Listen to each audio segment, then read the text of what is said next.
Gerą dieną.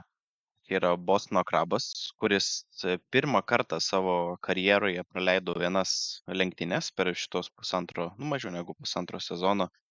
Viskas yra dėl jaunimo šiais laikais, kuris yra išlepęs ir kuris serga nei vietoj, nei laiku. Tai visada kaltinkime kitą kartą, tai yra mane, nes mano sveikata po išvykos į Klaipėdą mane tą savaitgalį pavedė ir teko paturėti labai nemalonių įvykių. Bet ne apie tai. Apie tai mes, kad gyvenimas gražus, saulytė dabar nešviečia, bet oras visai gražus. Ir mes apžvelgsime tai, kas įvyko Monako lenktynėse praeitą savaitgalį. Bet aš nesu vienas, nors aš šneku vienas. Su manimi yra vyresnysis krabus, kurio sveikata nebuvo pavedusi. Ir jisai, man atrodo, liūdnai kavutę gurkšnoja tiesiog tada žiūrėdamas, kas vyko Monake. Jo, sveiki, iš tikrųjų. Iš kitos pusės labai buvo įdomu tokios ilgos pertraukos stebėti lenktynės ir nekomentuoti pačiam. Tikrai didesnis malonumas yra žiūrėti.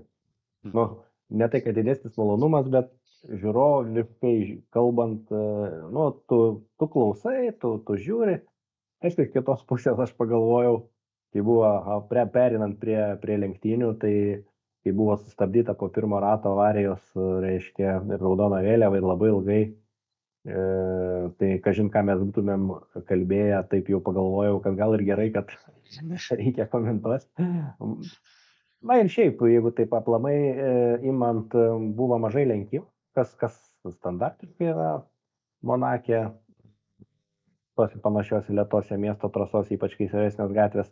Tai sakyčiau tokios, bet šiaip labai įdomių dalykų yra, tai ką galim pradėti kalbėti, trumpai apžvelgti, kas įvyko Monake prieš savaitę. Galime pradėti trumpai kalbėti, tai man įstrigo iki šiol mintise yra, kai irgi sakė mažai lenkimų, kas šiaip Monake ir miesto lenktynėse gal apskritai įprasta, bet Monake juo labiau. Verstappenas sakė, kad buvo visiškai nuobodu jam asmeniškai, tai reiktų kažkokį sugalvoti. Startuoji, ir Kai šeštas startuoja atvažiuoji viskas. ir nesugebi nieko aplenkti, tai jam aišku nuobodu ir trasta nepatenkintas ir tralelė. Tai pertraukiau tave. Bet jisai galbūt ir turi šiokio tokio tikslingumo savo žodžiuose, racijos, nes Monakas paprastai kvalifikacija būna labai įdomi, labai įtempta ir po to sustojimai boksuose gali būti turėti kažkokios įtampos, bet šį kartą kiek ten pirmi 8 ar pirmi 6 žmonės sustojo taip pat kaip ir pradėjo lenktynės. Tai ar turėtum kažkokį mintise laisvų režimų išgelbėjimo planą Monako lenktynių? Jeigu tu būtum Monako kunigaikštis ir galėtum pakeisti ką tik nori Monako lenktynėse, kad tai taptų didesnis reginys, ką tu darytum? Monako kunigaikštis princas Albertas, ar kaip jisai vadinasi, Man atrodo taip. jisai labai džiaugiasi, nes šiaip Monegaskas, kaip mes žinom, Leclercas per visą nuo įsikūrimo trasos prieš 93 metus prasidėjo viskas. Tai beveik per šimtmetį pirmasis Monegaskas tapo lenktynių nugalėtojas, tai čia daugiau jiems nieko nereikia, jiems trasa gali likti tokie, kokie yra. Va, o šiaip, visi daugiau mažiau nepatenkinti, daug kas sako tai, kad pirmas dešimtukas, kaip restartavo jau po restarto, po tos avarijos, kai buvo atnaujintos lenktynės, tai pirmam dešimtukė nebuvo nei vieno lenkimo. Tavo tas minėtas Strolas, kuris, tai kažkas ten pasveikino Strolą, kad atliko vieną lenkimą jau antram dešimtukė, tai tikrai taip tada gaunasi toks traukinukas, kad ir įdomumo žymiai mažiau. Tai mintis yra kokios, ką ir daro Pirelis, ir su Ferrari jau bando C6 tipo, nes yra iki C5 minkščiausią padangų mišinį, kad nori, kad būtų naudojama taktika ne vieno sustojimo, o 2 arba 3. Tada daugiau tos intrigos būna. Bando kažką daryti su padangom, aš irgi turbūt daryčiau su padangom. Ir aš, jeigu būčiau, kaip sakai, kunigaikštis, tai aš sakyčiau, turi 3 mišinius naudoti. Vat ir viskas. Be jokių laukimų iki 25 metų, kol kažką. 3 sustojimai, 3 mišiniai, minimum 2 sustojimai. Viskas. Taisyklė Būtent Jeigu 3 kažkokiom mišiniai, trasom. minimum 2 sustojimai, tai tada arba tu turi 2 padangas skirtingas komplektuose vienos mašinos uždėti prie vieno sustojimo, arba tada vis tiek žmonės tos 2 kartus, žinai. Nes tai vat, geriau tas, kur sakai, kad 3 mišiniai turbūt panaudoti skirtingi, išskyrus lietaus atveju. Jo, tai va, 3 mišiniai. Va, toks trumpas atsakymas, nesiplečiant, kad šiaip man Pirelį, aišku, žinom, italų kompanija, bet ir aišku, su italais Ferrari bando, bet aš kaip apsidžiaugiau, kad kažką daro Pirelį, bet paskui taip užkliuvo. Bet tai Ferrari vis tiek, tu įsivaizduok, jie vis gerėja, bet kodėl su Ferrari bando, kodėl nėra konkurso, kodėl su ne Mersais, ne Red Bulliais. Nu, tu vis tiek gauni kažkokios informacijos, kad ir kitam čempionatui, nu, tu nusiimi visą info į kompiuterius, kaip dirba padangos, žinai, Pirelio, ir tu įgauni pranašumą. Nu, čia man vat, visiškai ne į temą galbūt, bet man nepatiko tas, nu, klaustukas man galvoje iškilo. Dėl Ferrari pasirinkti. Įgauni Manau, pranašumą, kaip bebūtų. viskas yra pastatyta ant Enzo Ferrari pinigų šitam pasaulyje. Tai dėl to, Ne dėl to kito, taip yra. ne Džordžo Sorošo. Ne, ne Aš manau, kad Sorošas. Sorošo pinigai. Šį kartą ne Sorošas, šį kartą Enzo Ferrari, nes italas. Nu, supratau. Atsakėjai paprastai, kaip ir Aš, su 8 mišiniais. 3 jo, mišiniai, tai tu Ferrari ir viskas. Enzo. aš labai Enzo paprastai ir Dino. viskas viduje. Enzo, Dino, Ferrari ir Sorošas, visi jie čia valdo pasaulį. Tai, Jo. bet jeigu taip truputį rimčiau, tai galbūt tas, jeigu taip pabaigiant šitą temą, galbūt tos informacijos ten labai nėra daug, galbūt irgi vis tiek yra tam tikri auditoriai, reguliatoriai, kurie Ferraris pravažiuoja su savo bolidu ir tada, tarkim, ateina Pirellis užrašų knygutė atstovas ir žiūri, gerai, čia gero. Ir viskas. Galbūt taip yra, žinai, o jie tiesiog važiuoja. Nors aišku, iš savo pusės telemetrija bolidą vis tiek kokią gali rinkti, galbūt. Arba irgi tą Nu, reguliuoja. šiais laikais hakerių pilna, vis tiek viskas per kompus yra, tai Ferrari turi hakerį, tu ten tas Pirellis gali vaidinti, kad jis apsaugo saugnėse savo duomenis, bet 6 Ferrari hakeriai visą info nusipumpuoja ir paskiau, kai nusipirks Newis taip atsisės, va taip parems kaip mąstytojas Rodeno, reiškia galva ir priims teisingus sprendimus, kad Hamiltonas taptų 8 čempionas kitais metais. Nebūčiau prieš. Man Ferrari dar kažkaip nors ir nesu ten, nu, pagrindinis palaikytas, bet man vis tiek kažkokią nostalgiją kelia, tai aš nepykčiau, kad Ferrari grįžtų pergalių kelią. Tai visi kartu prisidėkim prie Ferrari sėkmės ir ugnesinės griaukim Tarp mūsų. Pirelį. Bet tarp mūsų. Gerai. Dar kitas toks, kur norėjau paliesti, Estebanas Okonas iš Alpine, su Piero Gasly iš Alpine irgi turėjo tokį incidentą, kai... Mes nepaminėjom, tu grįši prie Gaslio, bet mes nepaminėjom, Tikrai. kasgi tą pirmą avariją padarė, mes visiškai nekalbėjom, kasgi ten Teisingai. buvo tokie. Mums tai ant tiek įprasta yra. Pirmoji avarija buvo taip, kad mūsų tas, kuriuo mes labiausiai diskutuojam, tikriausiai žmogus, kuris Red Bullio vietą turi pagal paskutinės nuomonės bent jau spekulacijas, kad visgi lyg ir yra favoritas lyg 25 metais Red Bullyje, tai Sergio Perezas, kuris, na gal ne visai jo kaltė, bet jisai važiavo ten jau labiau iš šalia Hasų ir Kevinas Magnusinas, dabar aš jau neatsimenu savo paties nuomonės, ar Magnusinas užlindo šiek tiek per daug ir tada kilo avarija ir Perezas nusinešė kartu savim ir Magnusiną ir Hulkenbergą ir abudu Hasai iškrito ir Perezas ir ilga raudona vėliava buvo pačiam pirmam rate. Arba prispaudė Perezą šiek tiek, bet pagal lenktynių polą, tai baudų nebuvo skirta jokių, tai vadinasi, tai buvo laikoma lenktyniniu incidentu. Tai jo, turėjom šiek tiek palūkėti, kol lenktynės prasidės realiai.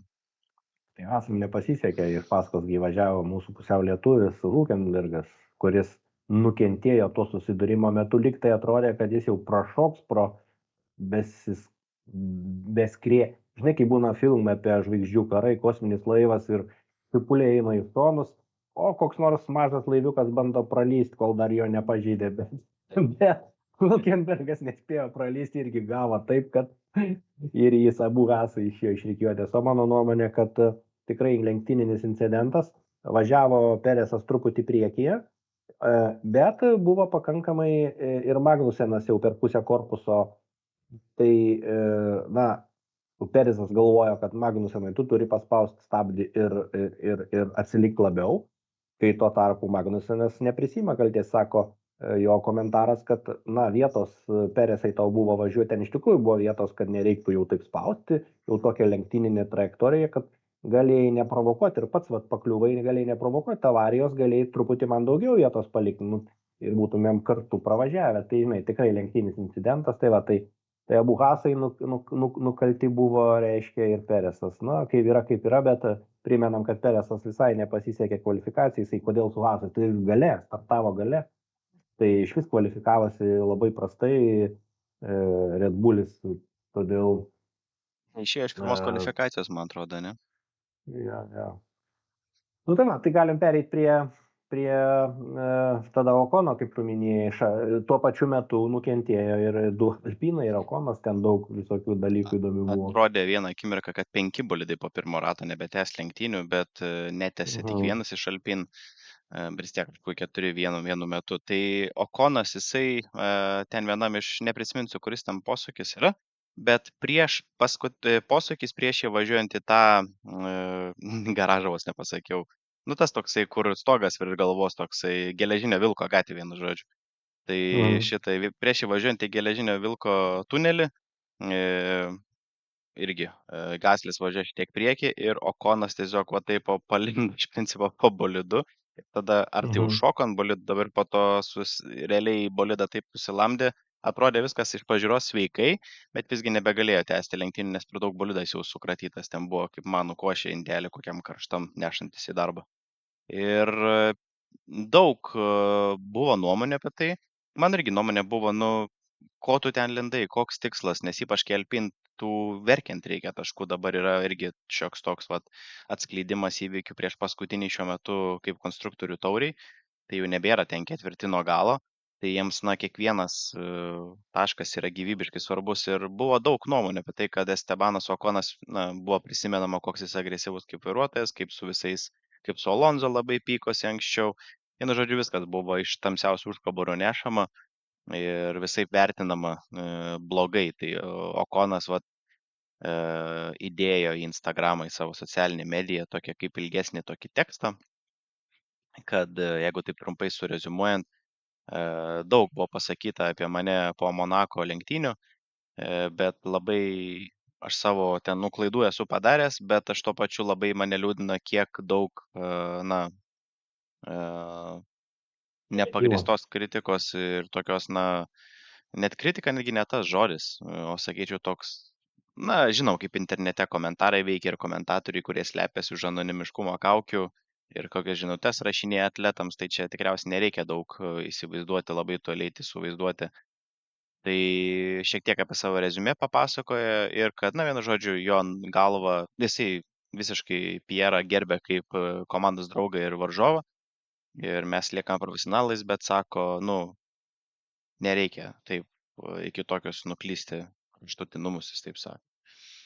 Tai buvo toks pasidalinu. Taip, tai man buvo tiesiog kaip slaptam Alpin fanui, man visgi, tai pirmąjį pamačiau, ko tu ten lindai ir irgi visokiom kalbom aš apie jį kalbėjau savo galvoj, bet perskaičiau tokį ir galvoju, gal iš tiesų kartais reikia atsipūsti ir suprasti, kad ne robotai visi klaidų daro. Tai aš irgi, bet Okonas čia, vėl viskas taip šviežiai, dabar mesgi žinom, dabar krūva tų pasikeitimų, vieni ten, kiti ten eina ir tikrai vieni nori į tokią komandą, kiti į tokią, jis tikrai buvo tarp tų lenktynininkų, kuris galėjo pretenduoti kažkokią vietą, bet dabar, kaip kiti sako, kad, jeigu jau tai tampa jo vizitinė, nors jis ir jį galima suprasti, bet kitų komandų vadovai gali jo nebenorėti vien dėl to, nors jis puikus lenktynininkas, nes pavyzdžiui, atsimeni, Hamiltonas su Rosbergu kiek kovojo, kol galų gale 16 Rosbergas, reiškia, tapo čempionu, tai jie irgi ne vieną incidentą turėjo ir Mercedesai buvo netgi kaip sprendė Toto Wolffas tą problemą. Finansinė bauda.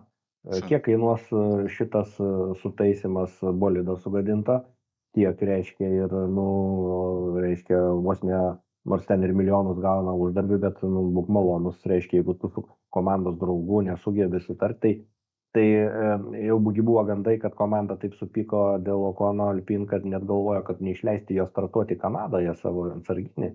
Nu, bet persigalvojo ir taikys kitas priemonės. Tai gali būti, kad taikys va tokias priemonės finansinės. Tai šitoje vietoje grįžtant prie to, kad dabar turim 135 milijonai dolerių biudžeto ribojimą ir pavyzdžiui, buvo žiauriai sumaitotas Red Bull bolidas Perezo to pirmo incidento, tokio stambesnio incidento metu. Tai Marko, kaip visada, sako, aš nesuprantu, kodėl nebuvo incidentas tiesiog lenktyninis. Sako, čia mums 3 milijonai kainuoja. Nu, šiaip, žinai, aš tikiu, kad tai jeigu jau čia kas būtų kaltas, tai gal ir baudelė kokia užmesti, žinai. Nes kas yra, sako, tai dabar mes su tais 125 milijonai, tai sako, 8 etapai pasibaigė, iš 24 turime dar visą krūvą etapų, visas 2/3. Mes sako, tobulint mašinos nebe taip galėsime. Ir sako, vis galim susidurti su atsarginių detalių problema dėl biudžeto ribojimo. Dar įdomu tai, kad šiaip galvojo nuo 26 metų prie to pačio, jau kai bus viskas pasikeitę, gerokai padidinti iki 215-220 milijonų eurų biudžetą. Nu, toks 125, tai nes tas biudžetas irgi kartais perlenkiama lasda. Nu, tai va čia viską tikrai galima daug fantazuoti apie Okoną, bet tikrai rezimuojant galbūt lenktynės, avarija sukėlė daug įdomybių, daug diskusijų, bet po to visi kiti likę ratai buvo tokie pakankamai nuobodus, kadangi jau lenkimų buvo sunku ir atlikti. Jo, pažiūrėsim greitai, kokie yra rezultatai, visi tokie totalūs Formulės 1 Monako lenktynių. Bet dar vienas klausimas greitas, atsakė apie biudžetą ketina kelti. Dabar įdomu būtų sužinoti, kaip pavyzdžiui su čekiukais, kaip buvo Lietuvoje, ne? Kiek mums davė, tiek išleidom, turim teisę, žinai, kai sako. Tai čia šiuo atveju, dėl to man kilo tokia mintis, sako, netilpsim į biudžetą, bet įdomu, kada paskutinį kartą negalėjo bolidas startuoti, nes pinigų nebeliko neracionaliai dėl avarijos.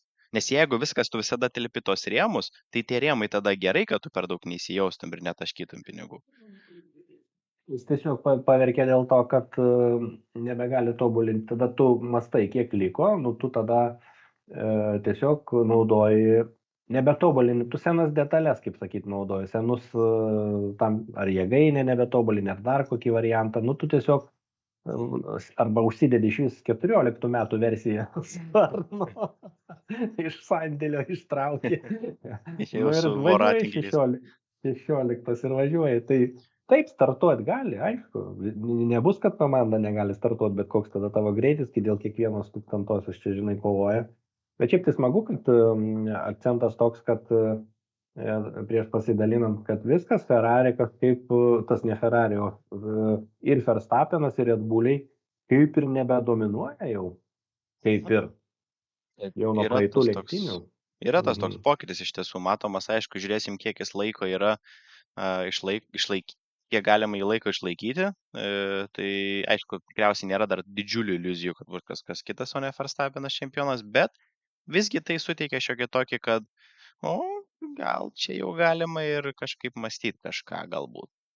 Žinom, kiek stabiliai Ferrari ir McLarenai dabar spaudžia Red Bullius, tai jie tikrai dabar gerai, šiuo metu jie gerai susitvarkė, bet kas bus toliau žiūrėsim, dar 2/3 lenktynių liko. Tai ką, bandom pasižiūrėti, kas situacija. Bandom situaciją. Po 8 etapų. Žiūrim po 8 etapų lenktynių, aš tada dar greit pasakysiu, kas Monake buvo. Lenktynių, gali pasidalinti ekranu, jeigu ką, tai... Ekranu nepavyks pasidalinti, nes dabar turiu tik vieną ekraną va čianais, kitą matau, bet ten iš kito kompiuterio, tai pabandykite įsivaizduoti savo mintyse, kaip eina skaičiukai vienas po kito. Tai Leclercas buvo pirmas, neturėjo greičiausio rato, Piastris buvo antras, Sainzas trečias, Lando Norrisas ketvirtas, 5 George'as Russellas, 6 Maxas Verstappenas, 7 Lewisas Hamiltonas, 8 Tsunoda Yuki, 9 Aleksandras Albonas, 10 Pierras Gaslis ir jau toliau be taškų liko Alonso, Ricardo, Bottas, Strollas, Sargentas ir Joe Guanyu atvažiavo paskutinis, 16 ir nesiklasifikavo, bet išsirikiavo taip pat Okonas, Perezas, Hulkenbergas ir Magnusinas, kas šiaip įdomu, kaip įdomu skirsto labai greitai, nes jau laiko mums šiek tiek mašta, bet vienu metu sugriuvo visi Hulkenbergas, Magnusinas ir Perezas. Kodėl Perezas aukščiausiai klasifikuotas, žinai? Ar dėl to, kad jo bolidas toliausiai nuslydo avarijos metu? Nes man atrodo, kad Hulkenbergas toliausiai buvo, o Magnusinas kaip atseit kaltininkas, nors oficialiai nekaltininkas, paskutinis buvo paliktas. Kažkodėl. Įdomu, kažkoks Nu jo, reglamentas turėtų būti. įdomu. Įdomu, negalėčiau atsakyti, čia tik tai gali spėlioti. Tavo versija irgi pakankamai tikėtina, bet... O kelintas Hulkenbergas, kuris išvis Hulkenbergas neprie buvo kodo. prieš paskutinis, Magnusinas paskutinis ir Perezas aukščiausiai baigė. Tai reiškia, Peresas, tipo nukentėjęs, tai šią tau aukščiausią vietą, bet šiaip tai Hulkenbergas labiausiai nukentėjo, O nes gal jis išvis pagal neprie ko buvo. kvalifikaciją? O gal pagal kvalifikaciją? Gerai, starting grid pasižiūrėkim. Kvalifikavosi taip. Kvalifikavosi Magnusinas Peres. buvo 20, Hulkenbergas 19, o Perezas 16. Nu, tai pagal tokią Ai, logiką gal ir sudėsti. jo, kvalifikavosi jie gal ir gerai, bet atrado šiaip tai įdomumo dėliai, pamatavo, reiškia, ten kontrolierius šito DRS atsilenkimą, ten turi būti atrodo 8 mm. Surado, kad Hasas neblogai pravažiavo ratus, kad jau atsirenkė turbūt daugiau negu 8 mm. Nu, reiškia, efektyviau veikia ir bum, iškart jie startavo net iš boksų, todėl paskutiniai 19 jos pastatė iš vis lenktynėse paskutinius, tai... Bet šiaip Boksuose startavo neblogai Hasam. startavo neblogai, o boksai, vat jie atvažiavo kvalifikavosi, nu, prieš gaunant tas būdas, tai Hulkenbergas buvo 12, o Magnusinas 5, atsiprašau, tuoj plauk. Hulkenbergas buvo 12, 15 Magnusinas pagal tą eilę, tai juos ir sustatė atitinkamai, nu, kad pirmą Hulkenbergas, po to Magnusinas. Nu, tai tikriausiai, kadangi tam pačiam rate nebaigė lenktynių ir nėra akivaizdaus, kad tas ten pusę rato nuvažiavo, tai pagal kvalifikaciją. Ja. Nu, va, kokie mes geniai. Gerai, pažiūrėkime vairuotojų išsistatymą darbuotojų Formulės 1. Tai Verstappenas vis dar pirmas su 169 taškais, bet Leclercas, nu, arčiau negu buvo galima tikėtis, 138, tai skirtumas yra 31 taškas. Tai, nu, aišku, nereikia tikėti, kad per vienas lenktynės dings, nes tai ir techniškai neįmanoma, bet tuo pačiu, nu, arčiau negu mes, kad galėjom sudaryti įspūdį šnekėdami apie tai, kad Verstappenas jau čempionas dabar maždaug vos. Lando Norrisas trečias su 113 taškų, tai atsilieka nuo Leclerco per 25 taškus. Sainzas tik 5 taškais atsilieka ketvirtoje vietoje būdamas nuo Lando Norriso su 108 ir per vieną nuo jo atsilieka Perezas, būdamas 5 vietoje. Tik 5 Peresas, jauti. Nu, aišku, nepadėjo Monako rezultatas jam, bet tuo pačiu Verstappenas nuo jo neatsiplėšė, nes buvo 6, žinai, per daug bent jau. Piastris jau iškrenta iš 100 taškų zonos, 71 taškų reikiuojasi 6, tada Russellas 54, 7 su 54 taškais, Hamiltonas 8 su 42, tai kol kas... Abu Mercedesai gerokai ketvirti, visiškai aišku, visiškai ketvirta komanda. Visiškai ketvirta komanda ir visiškai jie stabilus. Jie važiuoja, atrodo, nei gerėja, nei blogėja, visą laiką 7, 8. Tarp kitko, nors ne visai tinka šitą analogiją, norėjau sakyti, kad abu yra Britai. Russellas su Hamiltonu. Ir jie abu Mercedes važiuoja. Tai vienoje komandai 2 Britai ir buvo 2 prancūzai Alpine važiuoja, Okonas ir Gasly, žinai. Bet norėjau sakyti, kad 2 prancūzai prancūziškoje mašinai, bet po to prisiminiau, kad Mercedes vokiečių yra, tai nebetiko tą analogiją, norėjau tokį, žinai, įdominti situaciją, bet nepavyko. Nu, ką padarysi. Alonso 9, ispanakalbis ir Yuki Tsunoda japanakalbis yra 10, pirmajam 10-uke. Aš nesitikėjau, tiesą pasakius, iš Red Bull dukterinės tokio šuolio. Praeitais metais, kad jau žmogus gali 10 būti. Tai Ricardo šiemet nieko nerodo, Tsunoda gerokai 10 ir gerokai taškais lenkia, nes Tsunoda po 8 etapų, nes Ricardo po 8 etapų 5 turbūt. Visiškai teisus, dabar 14, tai reikiuojasi. Jau 19 taškų ir 5 ir kai tu po 1, po 2, 3 taškus renki, tai čia jau atsiplėšimas didelis. Buvo viena tokių įdomesnių žetolinių, kurias aš norėjau sekti ir apie tai daug kalbų, bet kol kas atrodo, kad jaunimas yra šiuo atveju pranašesnis už kur jau iš tiesų Ricardo gal jisai turi kokių kitų svertų dėrybinių, kodėl jis vis dar yra tam bolide, bet girdėjau komentarą irgi labai Plati šypsena, gražus dantys. platį šypseną, labai marketingas geras. Šiaip kas tarp kitko, čia nėra sarkastiškai, čia iš tiesų, jisai yra labai marketingo prasme geras pilotas, gerai bendrauja su žiniasklaida, geras ambasadorius. Nes, va, irgi skaičiau, nežinau dabar ar nuomonė, ar faktai, man atrodo, kad nuomonė labiau, kad Lawsonas nelabai turi kažkaip lyg ir nebėra tokių vilčių į tą Ricardo vietą pereiti. Atrodo, kad Ricardo turėtų likti ir kažkodėl vis dar turi tą tokį pasitikėjimą. Ir tokį komentarą skaičiau, kad, jau ta jaunųjų pilotų linija Red Bull dukterinė komandai po truputį jau miršta ta tokia, kur geras būna potencialus ir eina į Red Bullį toksai. Tai Čia kaip Marko laikais Fetelį pasiėmė Marko, po to Verstappeną, jo, tai reikia priminti Lawsonas, kad yra atsarginis dukterinės Red Bull komandos pilotas.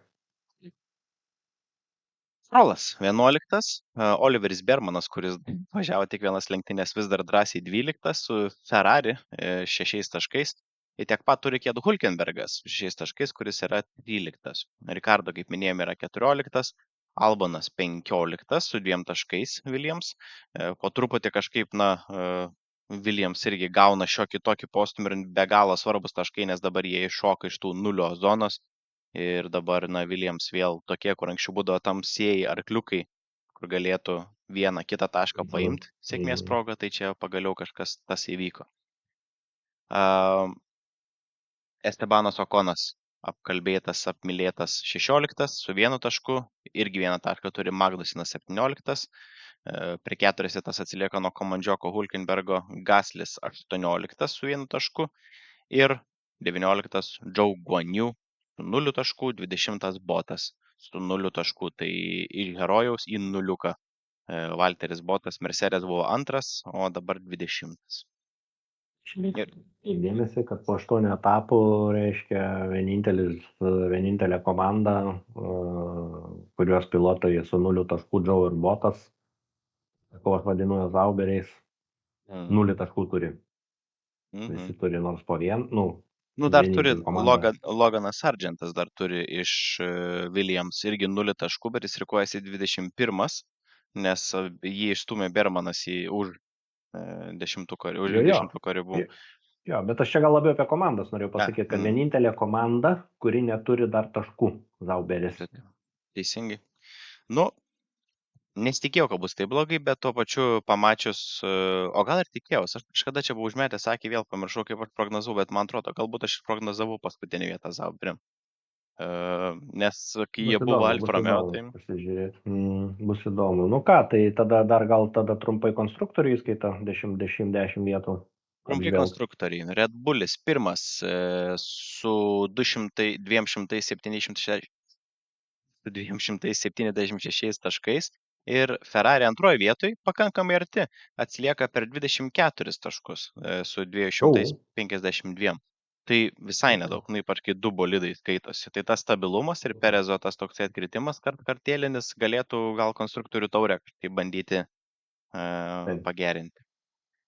McLarenai drąsiai 3, nelabai kol kas pretenduoja į 2 vietą, nes atsilieka nuo Ferrari per 68 taškus.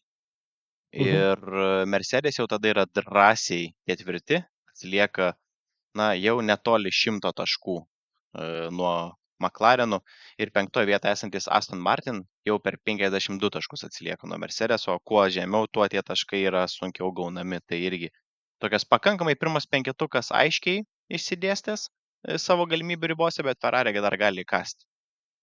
Ir 6 Red Bull Honda dukterinė komanda 24 taškai, irgi aiškiai 6 vieta ir tada reikiuojasi Haasai su 7 taškais, Williams su 2 taškais, Alpine irgi 2 taškai, bet Williams dabar yra klasifikuojama aukščiau ir Zauberis 10-0. Tai va. Tai ką, turbūt trumpai apžvelgiam, nežinau ar dar pasidalinti mes čia žadėjom, tik tai, kad dėl to, kad nepavyko transliacija, ar mes atidedam iki lenktynių, kur bus normalesnis ekranas, ar pabandom dar... Pasidalinam. Manau, mes žadėjom, mes esame skolingi liaudžiai šitos dalykus. Ja. Tai gerai, aš pabandysiu pasidalinti alternatyvę taškų skaičiavimo lentelę. Priminimui kontekstas, tiem, kurie galbūt nežiūrėjo prieš tai buvusių lenktynių, aš dabar padarysiu, kad matytųsi tik tai šitas ekranas, nes dabar šitos gal tada, kad noriu pabandyti pamažinti. Taip. Nu, tikėkime, kad matysis gerai, jeigu ką dar kartą parodysime per šitągi ir bum bum bum per transliaciją. Taip, tai kontekstas. O jeigu vietoj 25, 18, 15 ir taip toliau taškų už visas vietas būtų skiriama atitinkamai po 20, 19, 18 ir taip toliau taškų. Tai čia yra lentelė vyresnio krabo padaryta, kaip tai turėtų atrodyti tokia taškų sistema. Tai kai mes dar diskutavom, kaip tu minėjai, dabar po 8 etapų maksas yra 169, tai jeigu būtų taip alternatyviai taškų skaičiavimo sistema, tai žiūrėk, jisai būtų trečias, kadangi prisimenam, jis vienų lenktynių nebaigė, todėl natūraliai būtų 136 taškai, Leclercas būtų pirmas ir Norrisas būtų vienu tašku vis dar aukščiau, reiškia, Verstappeno. Ir tuo labiau, kad Monake Verstappenas buvo žemiau Norriso, tai jis krito į trečią vietą, iki tol buvo prieš Monaką, jis buvo antras. Man visai pradėjo patikti, aš tikrai galvoju užsipatentuoti, kaip čia kažkas iš komentatorių minėjo, ir siūlyti tokią taškų skaičiavimą, bet aišku yra trūkumų, nes iš kitos pusės, jeigu tu vieną trūkumą didelį matau, jeigu tu nebaigi lenktynių ne dėl savo kalties, tai tu nebetinki, tarkim, 25 potencialiai taškų, tarkim, Verstappeno vietą, va šiuo atveju, ne? Ir jeigu kiti važiuoja stabiliai, tai praktiškai tau reikia 25 lenktynės atvažiuoti pirmam, o jeigu, tarkim, Leclercui gerai sekasi, jis rinks po 19 taškų, tarkim, būdamas antras, tu praktiškai prarandi šansus tapti čempionu. Bet žinai, iš kitos pusės, tai čia vienintelis toks yra minusas, kurį aš liktai skaičiuodamas pagalvojau, bet iš kitos pusės, kodėl būtinai Leclercas ar kažkas kitas vis laik antras turi būti, galbūt kada šeštas bus, kada septintas ir gerokai mažiau gaus taškų, tai čia tai pamastymai. Bet dar žinai, kas man užkliuvo, tai įsivaizduok šitoje vietoje apie Birmaną kalbėjai, pasižiūrėkim. Ir manau tikrai šiuo atveju teisingiau, kad jis būtų paskutinis, 21, mat raudonai pažymėta, kad kurie kristų žemyn. Nes dabar jisai su 6 taškais yra 14, su 6 taškais jis yra 12. O realiai jis turėtų 14 taškų, bet kadangi važiavo tik vienas lenktynės, natūralu, kad jis turi būti paskutinis, nes kiti važiavo visas 8 etapus ir po truputį už vietas gavo, tai visi tie, kurie žemiau, kaip matai, tikrai turėtų daugiau negu 14 taškų. Tai man čia yra logiškiau. Ar tau yra logiška, kad Birmanas vienas lenktynės gerai suvažiavęs, jisai ir toliau 12 yra? Nelabai žinau. Tai... Aš sutikčiau su tuo ir plus dar tą, žinai, o jeigu būtų dar toks antras variantas, žinai, tų taškų skaičiavimo, gauna pirmos 10 vietų taškus, bet po 10, 9, 8 ir taip toliau. Arba kažkaip taip, žinai, čia tokia idėja ir, pavyzdžiui, aš galvoju, pavyzdžiui, kartais, kai pasižiūriu, aš dar atvažiuosiu į 23 jau rezultatus, 23 metų. Komandų vadovai, matyt, taškais, taurės iškeltos ir šampanas liejasi laisvai, bet darydami sutartis su reiškia pilotais arba pratęsdami, aš manau, jie žiūri ir į užimtų vietų tokį skaičiavimą, nes įsivaizduok dabar Alonso, kuris realiai žiauriai atsiliko nuo Hamiltono, nes 4 vietoje su 206 taškais, bet realiai jis būtų trečias, nes jisai pakankamai aukštai pernai važiavo, geras vietas ėmė, gerai kovojo ir, matai, jisai turėtų 325 taškus netgi aukščiau už Hamiltoną. Tai aš taip pagalvoju, kad, tarkim, Tėtušis Strolas tai pasižiūri realiai ir tai alternatyvą kažkokią ir mato, kad Alonso šiaip realiai trečias pagal užimtas vietas. Ne? 3-2-5. Iš kitos pusės ir Norrisas, bet šiaip ir pati tendencija kas dar smagu, jeigu pažiūrėtų, man atrodo, nei kraipo vietų. Verstappenas vienareikšmiškai lyderis, Peresas, aišku, irgi gerai važiavo, kaip bebūtų, Red Bullių mašinos buvo geros, tai pirmas, antras. O toliau, žinai, čia, aš ten žemyn jau nebelendu, bet ten irgi nėra kažkokių kardinalių pasikeitimų, bet kaip sako, šita nuomonė irgi gali turėti vietos pasaulyje, taškų skaičiavimo. Taip? Jinai turi, tikrai turi. Bet šiaip man patinka, kaip tai atrodo, šiaip įdomu, aš pabandysiu įdomudėlį, man pačiam įdomu paieškoti, tikriausiai kažkas jau bandė, žinai, tai perskaičiuoti ir tikriausiai yra argumentų, kodėl tai galėtų būti ir kodėl ne. Man įdomu dar būtų, žinai, pasižiūrėti, ką aplinkinis pasaulis masto, bet man asmeniškai tai, ką tu rodai, man atrodo visai smagiai iš tiesų.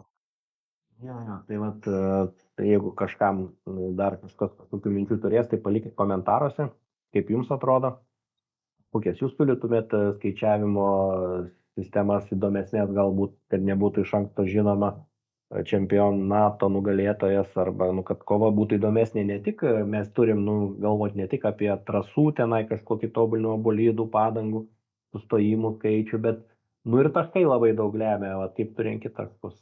Tai mes tikrai nesam patyrę, nesam apžvelgę kitų kažkokių lenktynių, kadangi neturim laiko domėtis visais pasaulio lenktynėmis, kaip įdomu, kaip kitur skaičiuojama, galbūt kitur loginiai kažkokie irgi. Ralyje, pavyzdžiui, pasaulio ralio čempionate tiesiog laikas skaičiuojamas, žinai, kad vieną baigi trasą plius minutę ir viskas, žinai. Ja, o čia sakyčiau, kažkas panašaus su vietom. Tiesiog laiką, tu dedi laiką pliusuoji, o čia tu tai va. Tai ką? Sakyčiau, kad puikiai mums pavyko apžvalga, bent man atrodo, kaip kitie. Svarbu, ką mums patinka. O jeigu rimtai, man irgi atrodo, kad visai čia gerai susikalbėjo, susiklausė ir mes dabar jau susimatysim lenktynių prasme. Sekmadienį. Kitą sekmadienį, teisingai, nes dabar mes įrašinėjom šeštadienį. Birželio 9. 9 etapas, 9 valanda vakaro skrisim į Kanadą. Ir ten susidursim su čempionų siena. Ačiū Jums, kad buvote su mumis ir tikiuosi būsite ten, kur Denis ar Žakas Vilniavas buvo čempionas, dabar nepamenu. Žakas, gerai. Ir tada Žakas Vilniavas, vyresnioji karta, kaip viską atsimena, per istoriją tikriausiai mokėtės. O mes, žinai, prie tų kompo atsisėdė, nieką nežinau. Per Lietuvos istoriją. Vilniava. Tai net nuo žodžio Vilnius kilęs. Tai va, ačiū Jums ir pergalė bus mūsų. Ačiū, kad buvot su Bosno kebabu, su Bosno krabu. Su Bosno krabu. Gerai, sėkmės visiems, pergalė bus mūsų. Ačiū.